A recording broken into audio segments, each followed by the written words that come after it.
परिनिर्वाण दिवस के अवसर पर संविधान निर्माता डॉक्टर भीमराव अंबेडकर को हथीन में दी श्रद्धांजलि। बुधवार को हथीन शहर के वार्ड नंबर 9 स्थित अंबेडकर पार्क में संविधान निर्माता एवं भारत रत्न डॉक्टर भीमराव अंबेडकर के 67वें परिनिर्वाण दिवस के उपलक्ष्य में उन्हें श्रद्धांजलि दी। इस अवसर पर मुख्य अतिथि के रूप में हथीन के उपमंडल अधिकारी नागरिक लक्ष्मी नारायण ने भाग लेकर डॉक्टर भीमराव अंबेडकर की प्रतिमा पर पुष्प अर्पित कर उन्हें श्रद्धांजलि दी। परिनिर्वाण दिवस कार्यक्रम में उपस्थित लोगों को संबोधित करते हुए उन्होंने संविधान निर्माता डॉक्टर भीमराव अंबेडकर के जीवन पर प्रकाश डालते हुए कहा कि वे एक बहुत बड़े अर्थशास्त्री, न्यायविद, राजनीतिज्ञ, समाज सुधारक और राजनीतिक नेता थे। उन्होंने दलित जाति के लिए काफ़ी काम किया। वे समाज से भेदभाव को ख़त्म करना चाहते थे। उन्होंने दलित बौद्ध आंदोलन के लिए लोगों को प्रेरित किया और समाज में अछूतों को लेकर हो रहे भेदभाव के विरुद्ध अभियान चलाया था। डॉक्टर भीमराव अंबेडकर हमेशा श्रमिकों, किसानों और महिलाओं के अधिकारों के बारे में बात करते थे। उन्होंने कहा कि वे आज़ादी के बाद भारतीय संविधान का मसौदा तैयार करने वाली समिति के 7 सदस्यों में से एक थे। भारत रत्न भीमराव अंबेडकर की पुण्यतिथि पर हम उनके प्रेरणादायक विचारों को याद कर रहे हैं, जो आज भी युवाओं में नई ऊर्जा भरने का काम करते हैं। इस मौके पर हथीन नगर पालिका के पूर्व चेयरमैन राजवीर, वार्ड नंबर 9 की महिला पार्षद सीमा के प्रतिनिधि अशोक कुमार, विजय, राजकुमार, विष्णु तंवर, धर्मवीर आदि ने भी उनकी प्रतिमा पर पुष्प अर्पित कर श्रद्धांजलि अर्पित की।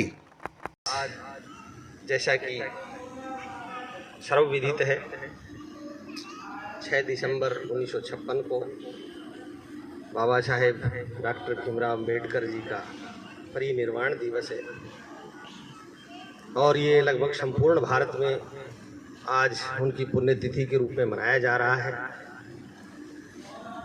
वैसे तो बाबा साहब का जीवन एक अथाह सागर है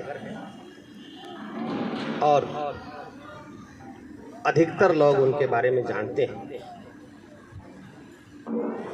और मैं जो हमारे नवयुवक हैं, बच्चे हैं जो अभी विद्यार्जन कर रहे हैं, उनसे भी ये कहना चाहूँगा कि वो बाबा साहब के जीवन के बारे में अधिक से अधिक जानकारी प्राप्त करें कि उन्होंने किस प्रकार से संघर्षों से जूझते हुए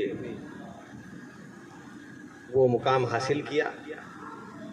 मुकाम तो उन्होंने हासिल किया, हिंदुस्तान में क्या पूरे विश्व में एक उनका नाम है, लेकिन जो उन्होंने जो लड़ाई लड़ी वो वास्तविक आज़ादी की लड़ाई, क्योंकि हमारे देश के अधिकतर नेता उस समय ब्रिटिश शासन को उखाड़ फेंकने के लिए अपने अपने आंदोलनों में, अपने अपने प्रयासों में लगे हुए थे।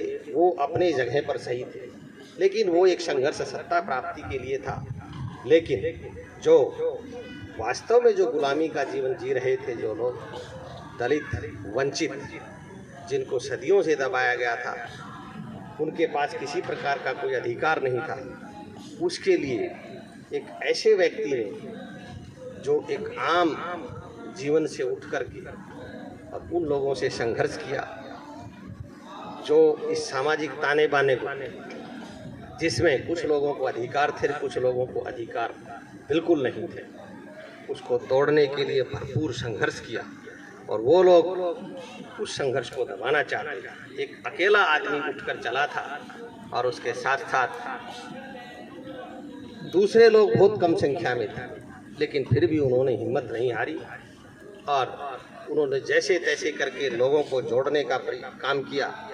उन्होंने एक संगठन बनाया और ये नारा भी सभी को मालूम है, शिक्षित बनो, संगठित रहो, संघर्ष करो। ये बाबा साहब का एक बहुत ही महत्वपूर्ण और सर्वविदित नारा है। तो इसका